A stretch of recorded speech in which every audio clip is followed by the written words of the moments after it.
Oke, hai. Assalamualaikum warahmatullahi wabarakatuh. Hai semuanya, perkenalkan nama saya Syapoindi dari University Malaya. Saya kebetulan di sini ngambil master in Islamic Finance and Management.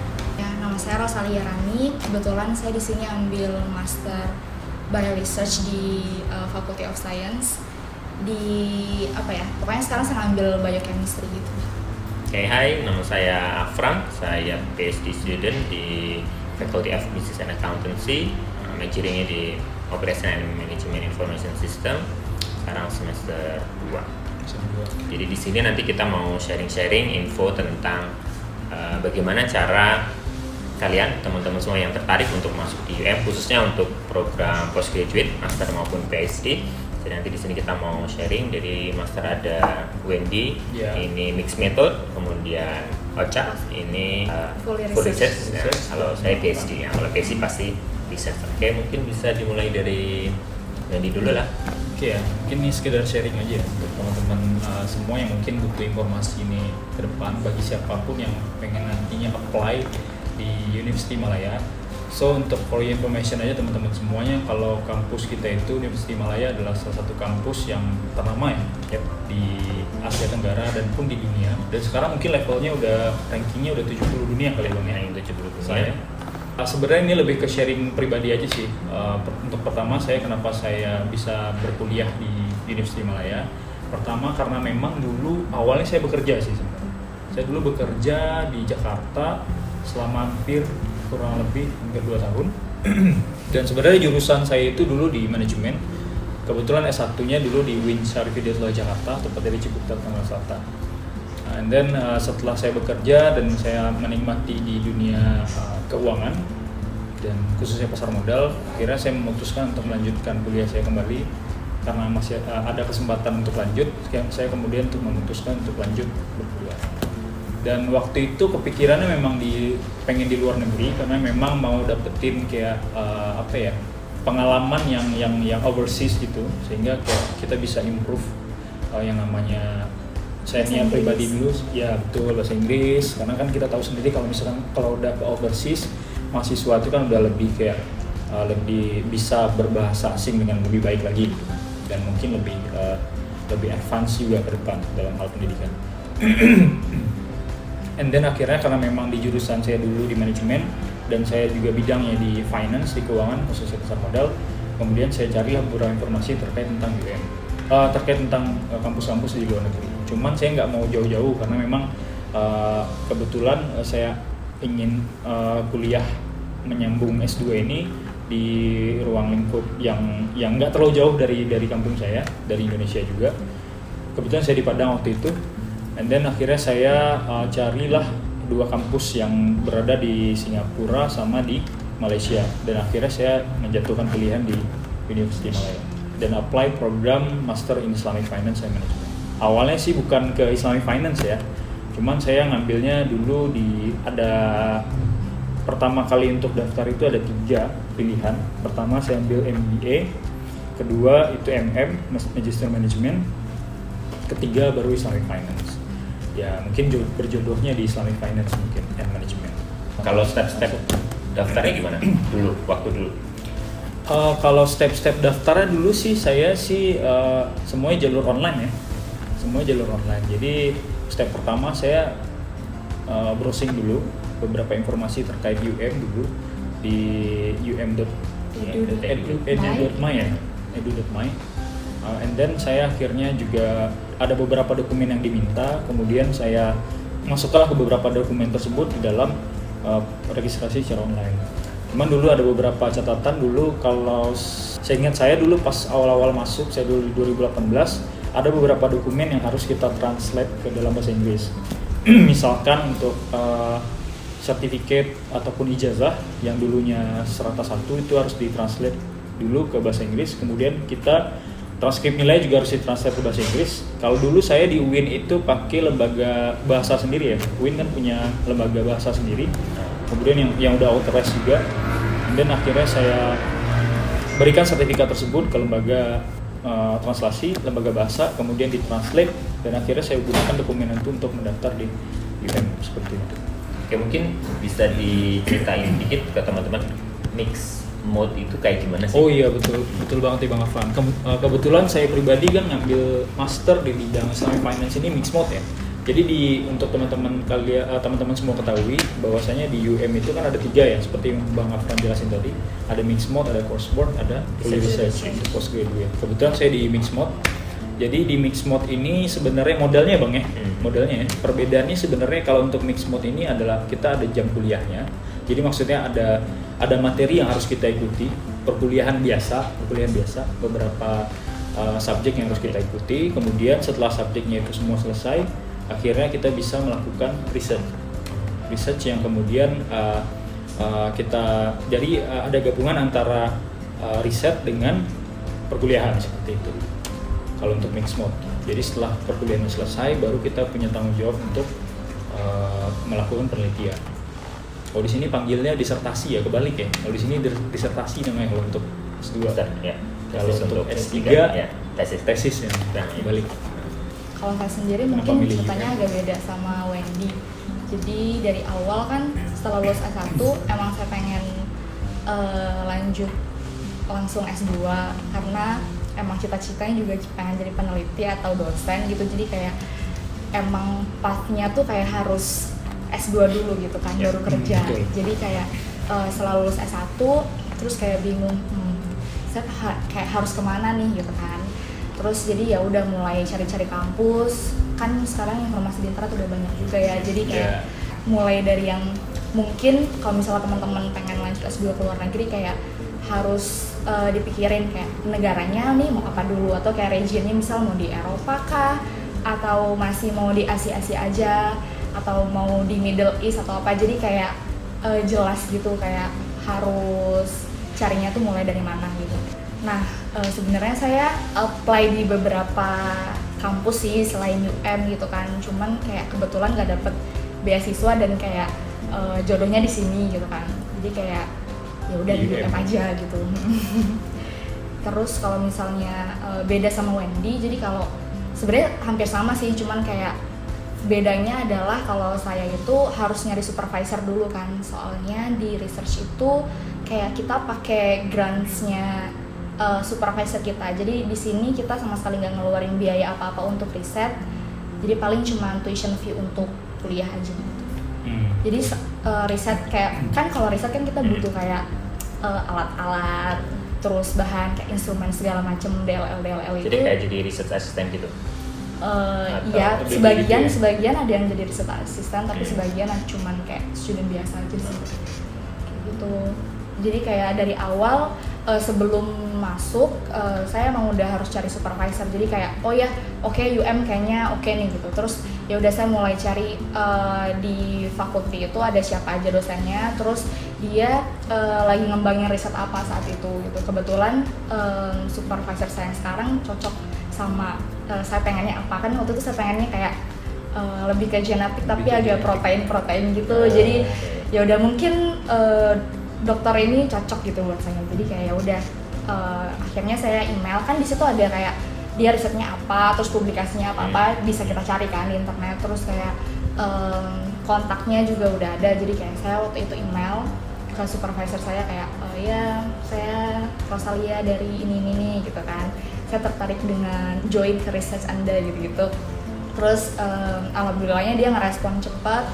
Terus ya udah kita deal-dealan gitu, kayak maksudnya ya udah gimana kalau kamu ngerjain ini gitu kan. Oke, jadi saya buat proposal segala macem, terus baru di-upload semuanya persyaratannya ke websitenya. Ya websitenya ya gitu.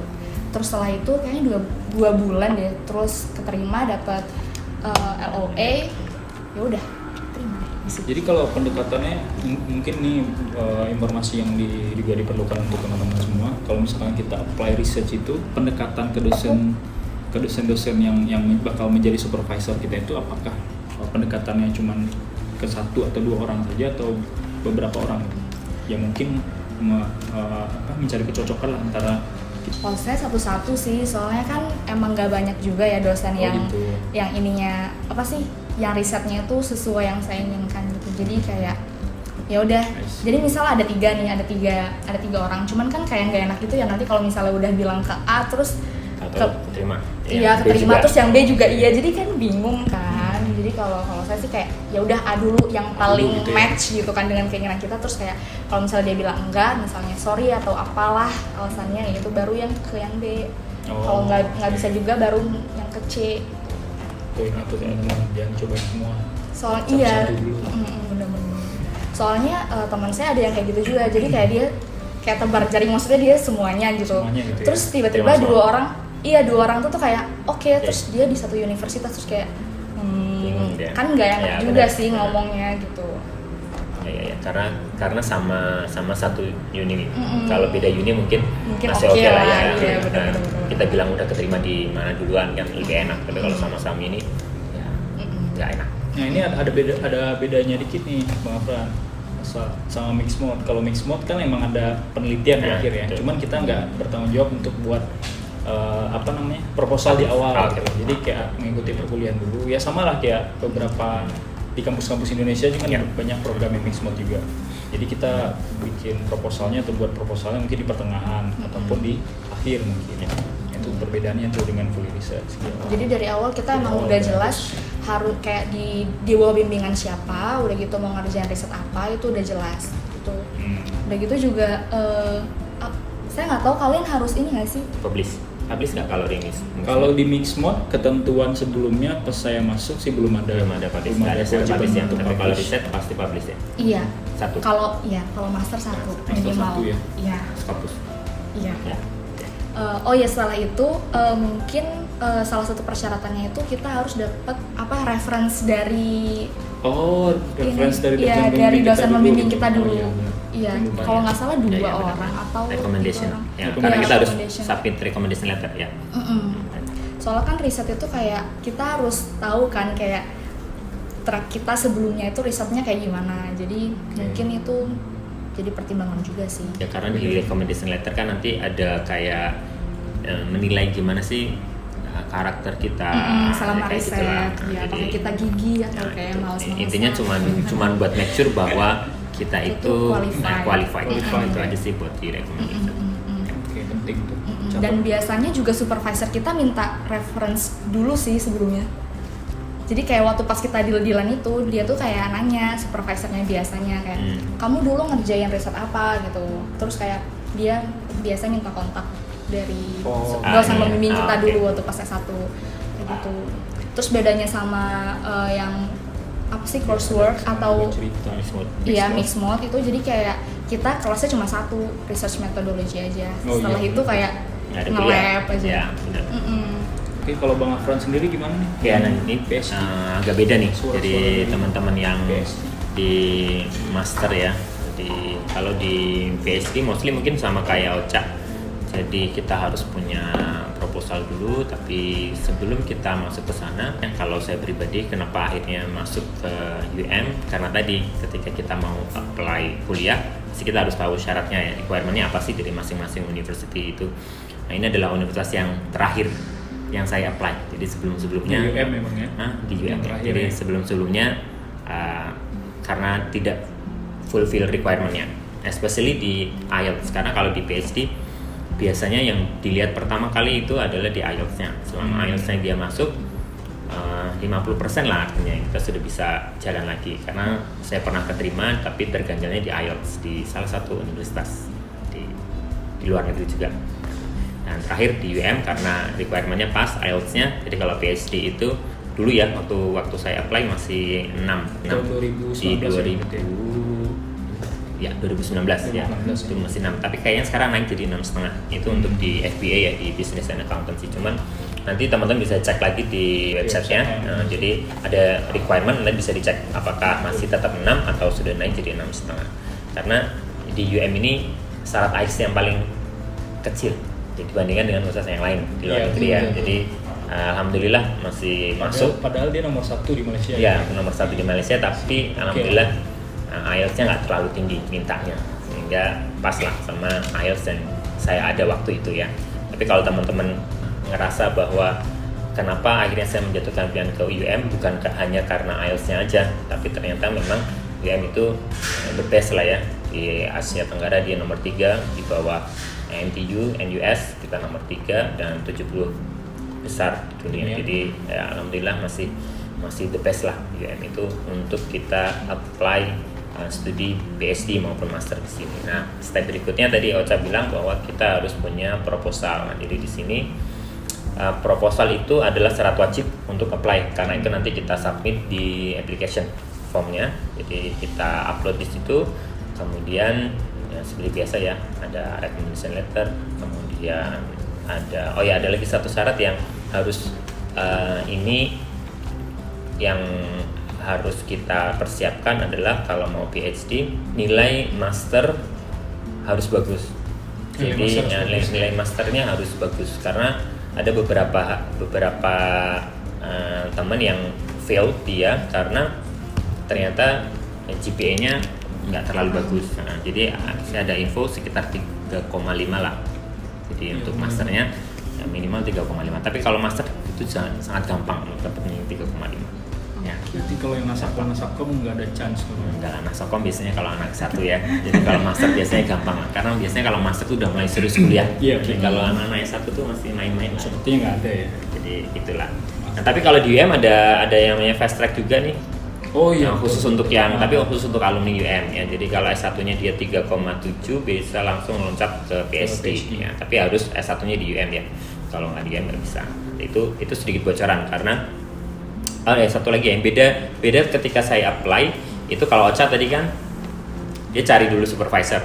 Jadi kalau di PhD, kalau saya apply di beberapa universitas yang lainnya itu memang ada 2 tipe sih sebenarnya. Kita bisa approach sendiri atau nanti dari university itu yang akan mencarikan supervisor sesuai dengan proposal yang kita masukkan. Ya. Jadi kalau kita approach maka kita harus kontak dulu ketika supervisornya oke, baru kita masuk aplikasi ke aplikasinya di university. Cuman kalau di UM ada 2 juga, kita bisa approach dulu atau kita bisa langsung masukin nama. Karena di application formnya itu ada pilihan, nanti kita tinggal masukin nama mau supervisornya siapa. Jadi kita mau approach dulu atau enggak approach dulu, balik lagi ke kita ya. Tapi lebih baik kalau kita approach, karena kan berarti dia sudah tahu kalau ada orang yang pengen jadi bimbingannya. Cuman kalau pengalaman saya dulu itu saya masukin nama dulu, saya apply dulu, baru kemudian saya kontak supervisornya. Cuman ada juga pertanyaan gini bang, dari beberapa teman saya sih yang pengen lanjut PhD juga, cuman ada kebingungan dari mereka. Jadi mereka tuh menganggap kalau PhD program itu diperuntukkan hanya untuk dosen, hanya untuk yang sudah berprofesi sebagai dosen. Apakah itu benar bang atau? Jadi pengalaman ya. Jadi saya ada di satu angkatan itu ada teman yang dia pure bukan dosen, dia justru ibu rumah tangga. Jadi ketika saya tanya kenapa kamu pengen PhD karena nggak ada kerjaan di rumah. Jadi saya pengen jadi dia baru lulus MBA, kemudian dia tanya sama suaminya, dan daripada kamu di rumah aja mendingan sekolah lagi di sana. Akhirnya dia ambil apply PhD dan baru kemudian dia berpikir ketika lulus PhD baru dia mau ambil profesi dosen. Jadi sebenarnya nggak harus jadi dosen dulu untuk dapat PhD enggak, tapi ya ketika pengen ambil PhD ambil aja apapun itu profesinya ya. Nah, kemudian step berikutnya setelah apply tadi ada satu lagi, kalau Ocha nggak ada interview karena supervisornya udah oke. Nah, tapi kalau aku sendiri karena kemarin belum approach, hanya by email, kemudian beliau bilang saya pertimbangkan untuk jadi bimbingan saya karena slot saya juga masih kosong, beliau bilang itu, tapi saya akan interview kamu. Nah, jadi ada session interview. Nah, ini tips buat teman-teman semuanya aja. Kalau di session interview maka kita harus menjadi yes man person ya, jangan sampai kita say no. Jadi apapun yang diminta oleh supervisor ya kita iyain aja. Karena pada waktu itu saya apply di accounting department dan supervisor saya ini ada di operation and management information system department, jadi beda departemen. Akhirnya beliau menyarankan saya pindah departemen ya. Saya bilang oke aja lah, jadi ngikut aja. Jadi itu kunci ya biar cepat ya. Karena di PhD tadi seperti yang Ocha ada yang namanya Senate meeting untuk memutuskan apakah calon PhD ini diterima atau enggak. Tapi nggak tahu ya kan saya untuk master, tapi karena kalau yang di PhD saya dapat info dari itu, setelah interview ini nanti bahan interview itu akan dibawa ke rapat Senat untuk memutuskan apakah saya diterima atau enggak. Jadi tadi interviewnya setelah masuk UM? Belum. Jadi setelah apply terus supervisor interview. Nah, hasil dari interview tadi dibuat bahan untuk meeting di Senat. Kemudian satu lagi ya, ketika interview, dan karena ini bocoran dari supervisor juga, bahwa supervisor itu juga mencari good looking. Nah, jadi ini masuk tips and trick ketika kita interview, maka benar-benar harus harus benar-benar dress up-nya beneran dress up ya. Jadi kalau yang cewek bisa make up juga, cowok make up apa yang ada ya. Yang penting dress up aja ya. Pakai pakaian rapi, kemudian cari suasana yang baik, karena kebetulan waktu itu saya di interview pas lagi tugas keluar, jadi yang spotnya bisa dapat di spot hotel gitulah, jadi lumayan bagus lah spotnya, jadi itu cukup mendukung ya. Jadi posisi pada saat interview dress up-nya harus tetap diperhatikan juga buat teman-teman yang memang harus interview sama supervisor, karena nggak cuma di UM aja sebenarnya yang supervisor itu pengen interview juga. Jadi kalau yang teman-teman yang pengen ambil PhD, siap-siap aja untuk di-interview dengan supervisor. Dan itu nervous moment, bener-bener nervous moment ya, karena nggak tahu nanti mau ditanyain apa, berapa lama. Karena mostly yang ditanyain biasanya motivasi, kemudian terkait dengan proposal, terus yang paling terakhir adalah nanti proposalnya bakalan diganti. Nah itu poin terakhir. Jadi siap atau enggak? Seperti yang saya sampaikan, yes man. Aja ya. Oh iya Bang, satu lagi ini penting juga mungkin untuk diketahui buat teman-teman juga, karena kita juga udah sharing di postgraduate juga ya. Jadi mungkin untuk apply di postgraduate misalkan di University Malaya, jadi kita emang harus prepare untuk semua dokumen-dokumen yang tadi yang diperlukan, dan juga harus ya semuanya melalui website ya. Kita bisa lihat semua informasinya melalui websitenya UM dan apa aja yang requirements yang dibutuhkan.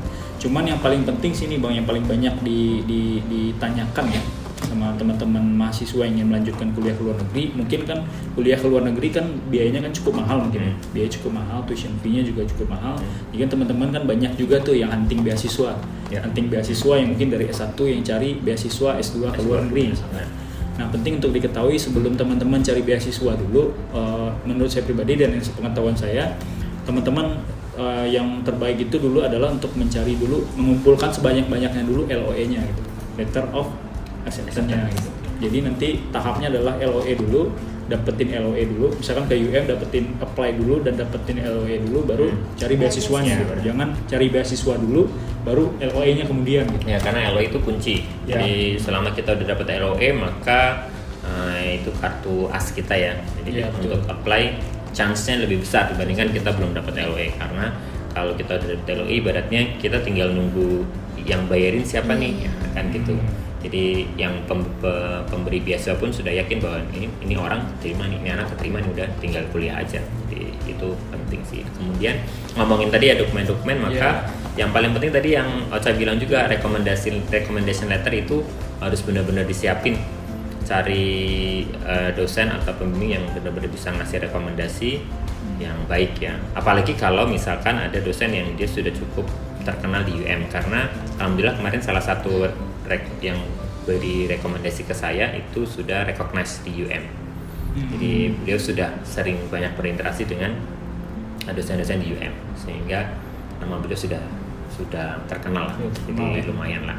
Jadi untuk jadi rekomendasi. Jadi itu mungkin bisa jadi pertimbangan teman-teman semuanya untuk cari dosen yang dia punya rating bagus, recognize lah ibarat. Untuk bicara dokumen selain daripada yang tadi LOE dan beasiswa, mungkin ya kita share sedikit juga kali Bang ya, untuk dokumen-dokumen yang mungkin dibutuhkan oleh teman-teman mahasiswa yang ingin melanjutkan S2 khususnya di University Malaya.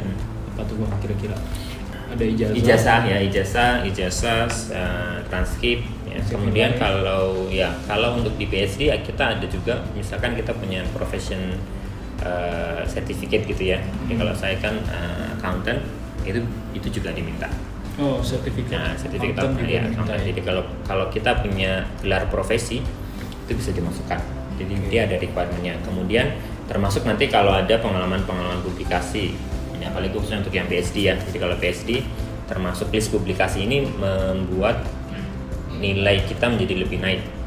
Jadi chance kita untuk diterima di UM lebih besar. Ya, karena lihat dari banyaknya publikasi kita. Jadi ini lebih menguatkan kalau teman-teman semuanya punya banyak publikasi. Tapi meskipun nggak punya publikasi pun juga nggak apa-apa, karena terbukti teman saya yang ibu rumah tangga bisa masuk juga. Ya, karena nggak cuma lihat itu juga. Tapi juga ada pengalaman teman saya yang ditolak dari UM. Karena apa bisa ditolak dari UM di PhD ya? Nah, ada dua kemungkinan. Yang pertama berkaitan dengan requirement-nya.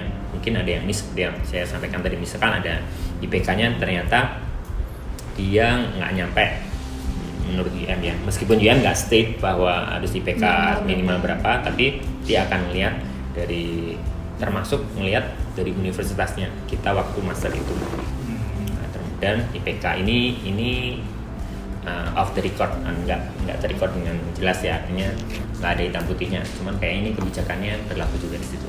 Kemudian yang kedua, slot dari supervisor. Karena tadi ya kita kan masukin supervisor itu bisa kayak Ocha tadi, kita kontak dulu atau langsung tulis namanya. Nah begitu kita cuma tulis namanya, ternyata slotnya sudah penuh, maka kita di-reject deh sama UN pada saat rapat senat tadi. Mungkin tambah informasi mungkin buat teman-teman supaya bisa lebih paham dan ngerti gimana cara apply di UM. Oke, jadi kalau teman-teman mau apply ke UM, jadi bisa di websitenya ya, di um.edu.my, kemudian pilih yang admission. Situ sudah ada 3 pilihan tuh, ada bachelor, ada master sama doctorate. Tinggal pilih aja, kalau kita kan di postgrad ya, berarti tinggal pilih master atau doctorate. Tapi di sana ada requirement juga, bisa diklik juga requirementnya apa untuk master, untuk PhD. Nah, nanti di situ ada step-stepnya, termasuk nanti gimana kita apply di online, plus jangan lupa nanti bayarnya itu sekitar kalau dulu $50 ya, $60 US ya, US dollar ya. Jadi siapin aja sekitar 900 ribuan lah ya, 900 ribuan, lumayan lah. Nah, lumayan untuk makan sebulan bisa ya. Jadi disiapin itu, karena itu kunci. Kalau kita belum bayar, proses aplikasi kita online nggak diproses, betul. Dan ada beberapa hal yang perlu dikirim juga waktu itu. Saya recommendation letter itu harus dikirim karena dia ada bukti. Nanti kan dia ada tanda tangan asli. Jadi selain di scan, dia minta untuk dikirim. Jadi jangan lupa untuk dikirimkan. Karena kalau itu nggak dikirimkan juga mereka nggak proceed. Karena saya sempat ngecek apakah recommendation letter saya sudah sampai atau belum. Jadi itu yang perlu sih. Siapin dokumen gitu ya Bang. Oh iya, untuk tambahan satu lagi yang yang untuk IELTS ini kayak untuk postgraduate sih umumnya sih di UM tuh pakai IELTS semua ya. Iya. Waktu itu saya masuk 2018 itu masih ada ketentuan IBT. Level IBT. Nah, oke, itu tadi cerita pengalaman kita masing-masing ya, jadi bagaimana apply di master mixed method research ataupun dari saya sendiri di PhD. Nah, sekarang kita mau coba question and answer dari teman-teman yang udah post question di Instagramnya PPIUM nih. Ada beberapa hal. Yang pertama, ini banyak banget yang tanya mengenai syarat IELTS. Nah, ini silakan nih Ocha sama Wendy nih, IELTS-nya kemarin gimana? Iya, mungkin dari Ocha dulu bisa dijelasin dulu. Berapa ya? Kalau nggak salah 6 apa kalau nggak salah ya? 6 ya? 6 mungkin. Aku nggak terlalu merhatiin juga soalnya kayak kebetulan aku IELTS-nya kayak udah bagus, jadi kayak banget ya. Wah, jangan ditiru teman-teman. Jangan ditiru teman-teman. Kita salah nanya nih. Nanyanya ke Wendy kalau gitu. Kalau saya dulu IELTS-nya itu sebenarnya nggak ada persyarat. Dulu kan di tahun 2018 itu kan beberapa secara umum ya di UM itu kan mensyaratkan IELTS 6.0 ataupun 6 lah. Untuk TOEFL juga ada, juga boleh dipakai dulu. TOEFL yang IBT, yang sifatnya internet based test. Yang ITP nggak boleh tuh. Kebanyakan teman-teman Indonesia kan di Indonesia kan pakainya ITP tuh. Ya. ITP. Nah, ITP itu nggak boleh karena memang saya dulu pernah pakai yang ITP dan kemudian ditolak di beberapa fakultas. Dan satu lagi, kalau untuk di program studi saya, khususnya di Akademi Pengajian Islam di Universiti Malaya itu mewajibkan TOEFL itu 6. Cuman untuk program tertentu seperti program saya di Islamic Finance, karena memang di Malaysia mungkin sudah advance juga Islamic Finance-nya, terkhusus untuk program saya di 6,5. Berarti itu update-nya sekarang 6,5 ya. Kalau fakultas beda-beda. Waktu saya dulu di FBA, PhD masih 6. Nah, tapi sekarang mungkin udah naik di 6,5 ya. Jadi teman-teman bisa cek lagi di requirement, nanti di bagian admission ada requirement. Jadi tinggal klik aja mau master atau mau doctorate, dan ada link masing-masing fakulti. Jadi bisa langsung relate ke fakulti apa yang pengen dilihat, langsung cek aja IELTS-nya berapa. Satu lagi Bang, pentingnya mungkin boleh disampaikan juga. Jadi beberapa fakultas itu ada juga yang mensyaratkan IELTS itu di awal, ada yang di akhir. Nah, kalau seperti saya di program studi saya di Akademi Pengajian Islam mensyaratkan IELTS itu di awal, nggak perlu untuk submit IELTS gitu.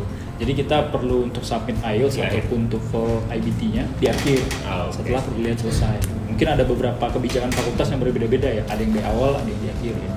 Kalau di saya seperti itu. Tapi mostly rata-rata di awal sih. Di awal. Rata-rata di awal. Karena itu jadi syarat keluarnya LOE. Karena ada temen yang di awal dia dapat LOE pakai conditional karena IELTS-nya kurang. Nah, begitu dia sudah masukin IELTS yang sesuai requirement, jadi baru dia berubah jadi LOE unconditional. Jadi mostly lebih aman sih kalau kita punya IELTS sesuai dengan yang disyaratkan sebelum kita apply. Ya.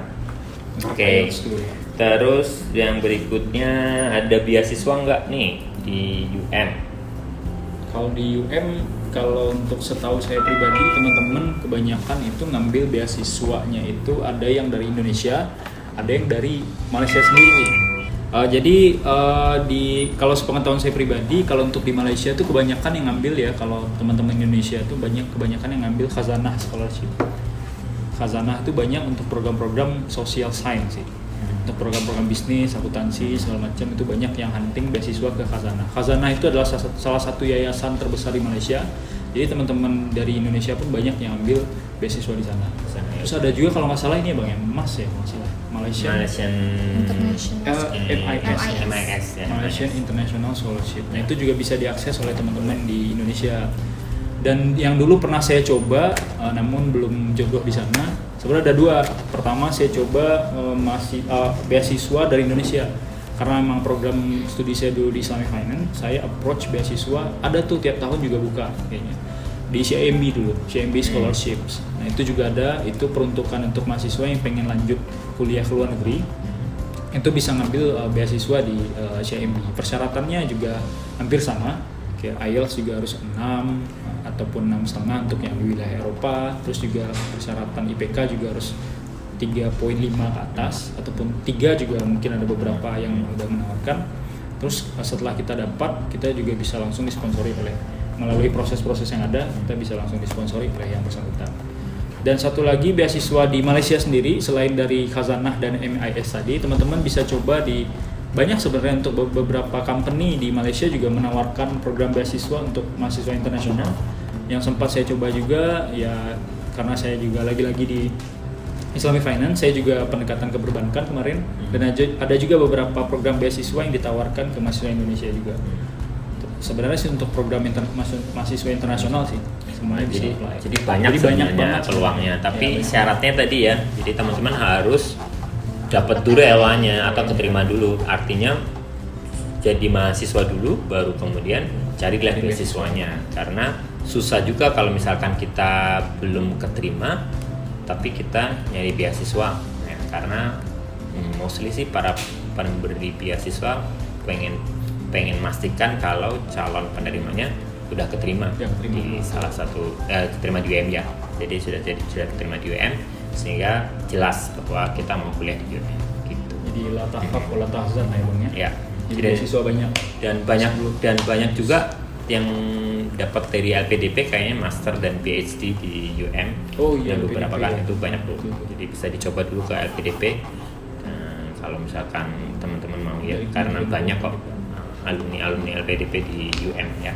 Hmm.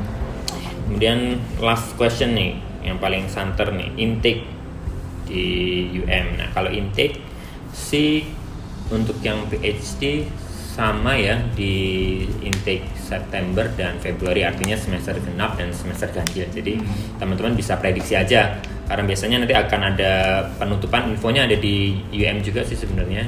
Kapan sih last application deadline-nya? Karena biasanya untuk proses kalau di PhD ya rapat senat, kemudian sampai keluar EOL itu sekitar 2-3 bulan. Berarti mungkin deadline-nya 3 bulan sebelum September. Itu berarti apa? Agustus, Juni lah ya, Mei atau Juni itu adalah deadline kita apply. Kemudian kalau untuk intake Februari itu berarti di bulan apa? Januari, November ya. Berarti Oktober atau November itu adalah last kita untuk apply itu untuk PhD. Mungkin sama juga untuk master kali ya, kita mostly sama. Jadi perkiraan 3 bulan sebelum intake masuk kuliah itu biasanya deadline terakhir kita submit application kita. Itu teman-teman yang bisa di notes ya, kalau pengen masuk ke UM berarti kalau pengen intake September itu di Mei. Karena saya dulu juga kayaknya apply-nya di bulan-bulan April atau Mei, yang keluar LOA sekitar di bulan Juni akhir. Juni akhir atau Juli ya. Jadi 3 atau 4 bulan sebelum. Karena kita kudu juga harus nyiapin visa segala macam. Mungkin itu yang bisa kita sharing buat teman-teman semuanya. Jadi jangan ragu-ragu untuk masuk ke UM, karena UM is the best university dan saya yakin teman-teman semuanya bisa masuk ke UM. So see you in UM. Assalamualaikum warahmatullahi wabarakatuh. Terima kasih.